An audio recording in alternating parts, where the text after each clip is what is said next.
আমি যখন আমার আম্মুর পেটে তখন বাবা মনে করেছিলেন যে তার একটা ছেলে হবে, কারণ আমরা অলরেডি তখন 3 বোন ছিলাম আমি ছাড়াও। তো আলটিমেটলি তার সেই আশাটা পূরণ হয়নি। আমি জন্ম নিয়েছিলাম, প্রথম তিনি আমাকে মেনে নিতে পারেননি কিংবা একটু মনক্ষুণ্ণ হয়েছিলেন যে আবারও একটা মেয়ে হলো। সেই দিক থেকে আসলে 3 বোনের তুলনায় বাবার আদর ভালোবাসা আমি প্রথম দিকে অনেক বেশি কম পেয়েছি।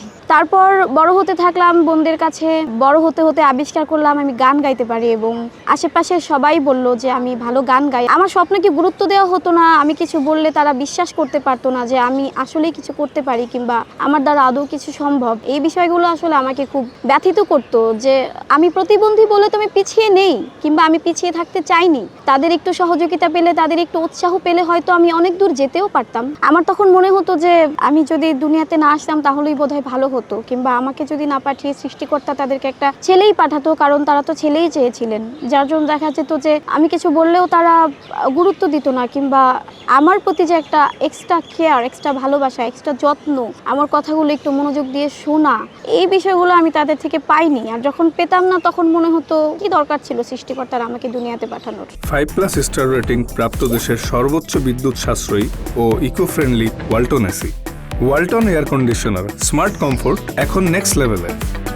আম্মুর কাছ থেকে শুনেছি আমার যখন 7 মাস ছিল জন্মের, তো আমি তখন প্রচণ্ড অসুস্থ থাকতাম। আম্মু এটা নিয়ে খুব টেনশনে ছিল যে হঠাৎ করে এমন হয়ে গেল কেন মেয়েটা। আর আমি আসলে চোখ খুলে কখনো চাইতাম না, সবসময় চোখ বন্ধ করে থাকতাম। তো এই বিষয়টা আমার বাবাকে যখন অবগত করে, আমার বাবা ফার্মেসি থেকে আমাকে একটা মলম জাতীয় কিছু একটা এনে দেয় এবং ডাক্তার সেটাকে বলে হচ্ছে যে আমাকে যেন ভেজা কাপড় দিয়ে চোখটাকে মুছিয়ে ড্রপটা দেওয়া হয় এবং সকালে যেন আবার চোখটাকে পরিষ্কার করা হয়। তো আম্মু হচ্ছে বাবার কথা অনুযায়ী ড্রপটা দেয়, ডক্টর বাবাকে যেটা বলেছিল ওই অনুযায়ী কাজটা করেন। এবং পরের দিন সকালে যখন আমার চোখটা পরিষ্কার করতে যায় তখন আমার বাম চোখের মণিটা আমার মার হাতে চলে আসে। এরপর থেকে আসলে আমি জ্ঞান শূন্য ছিলাম। তো যেটা আম্মু যেটা বলেছিল যে আশেপাশে মানুষ বলেছিল যে আমি নাকি মরে গিয়েছি, যেন আমাকে চিকিৎসা করা না হয়, বাট আমার নানু এটা বিশ্বাস করেনি, আমাকে ডক্টরের কাছে নিয়ে যায় এবং তারা বলে যে আমার টাইফয়েড জ্বর হয়েছিল, শিশু হাসপাতালে নিয়ে গিয়েছিল।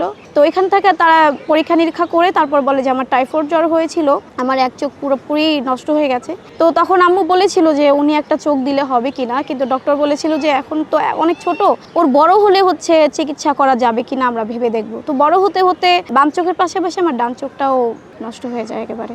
মন খুলে ইচ্ছা হল আমার বাবার সাথে আমি কথা বলতে পারলে শুধু এতটুকুই বলতাম যে আমি তোমার কাছে কিচ্ছু চাই না, শুধু এতটুকুই চাই তুমি আমাকে একটু উৎসাহ দাও, কারণ আমি ওনার কাছ থেকে কখনো না উৎসাহ পাইনি। আমি শুধু এটাই চাই যে উনি একটু বলুক যে আমি ভালো করব, আমাকে দিয়ে সম্ভব, আমি 8-10টা সুস্থ মানুষের মতো অনেক কিছু করতে পারি, ব্যাস এতটুকুই। কারণ তখন তো আমি ছোট ছিলাম, 7-8 বছরের ছিলাম। তো আমার কাছ থেকে গান শুনবে বলে তারা এগুলো নিয়ে আসছে যেন আমি তাদেরকে গান গাইতে না করে না দিই, যে না আমি গাইবো না এরকম যেন না বলি, এজন্য তারা আমাকে এগুলো দিত। আপু একটা রেডিও কিনে দিল আমাকে, আমার মেজো আপু। তো ওই রেডিও শুনে শুনে আমি আসলে গান শিখতাম, কারণ আমার গান শেখানোর মতো আর্থিক সামর্থ্য আমার ফ্যামিলির কখনোই ছিল না। তো আমি ওই রেডিও শুনে শুনেই গান শিখতাম এবং তারপর হচ্ছে রেডিওতে ফোন করা শুরু করি। দেখলাম যে রেডিওতে ফোনও করা যায়, কথাও বলা যায়। তো আমি ফোন করতাম এবং যারা ওইখানের কথা বন্ধু ছিল তাদেরকে আমি বলতাম আমার স্বপ্নের কথা। তো অনেকেই আমার কাছ থেকে গান শুনতে চাইতো। গান শোনানোর পরে তারা আমাকে তাদের প্রোগ্রামে ডাকতো, তাদের প্রোগ্রামে যাইতাম। তো এরকমই একদিন আমি কালার্স এফএমে গিয়েছিলাম, তাদেরই একটা প্রোগ্রামে। সেখান থেকেই আমার আর যে অহনার সাথে পরিচয় এবং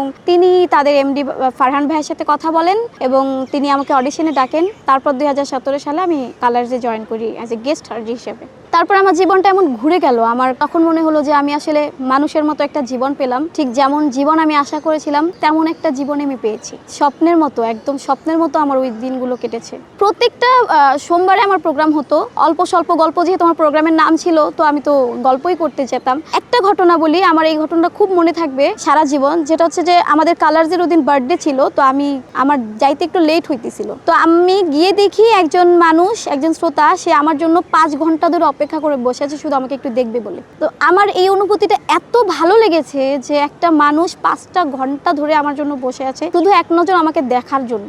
করোনার সময় থেকেই আমার জীবনটা আবার কেমন যেন হঠাৎ করেই আসলে সবকিছু ভেঙে গেল, কেমন রেডিওর জব চলে গেল। তারপর আস্তে আস্তে আমি গান করতাম, সেই গানগুলোও বন্ধ হয়ে গেল, একেবারেই রেকর্ডিং বন্ধ হয়ে গেল।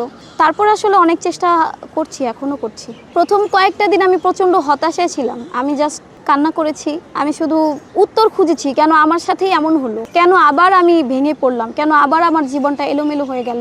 এইগুলো করতে করতে আসলে কখন দিন কেটেছে রাত কেটেছে আমি আসলে জানি না। এখন আমাকে আমার পাশে আমার মা আছে, আমার মা আমাকে সব জায়গায় নিয়ে যায়, আমার কাজিনরা তাদের মোবাইল দিয়ে আমাকে ভিডিও করে দেয়। তো এরকম করে এখন টুকটাক সবাই আমাকে সাহায্য করার চেষ্টা করে তাদের মতো করে।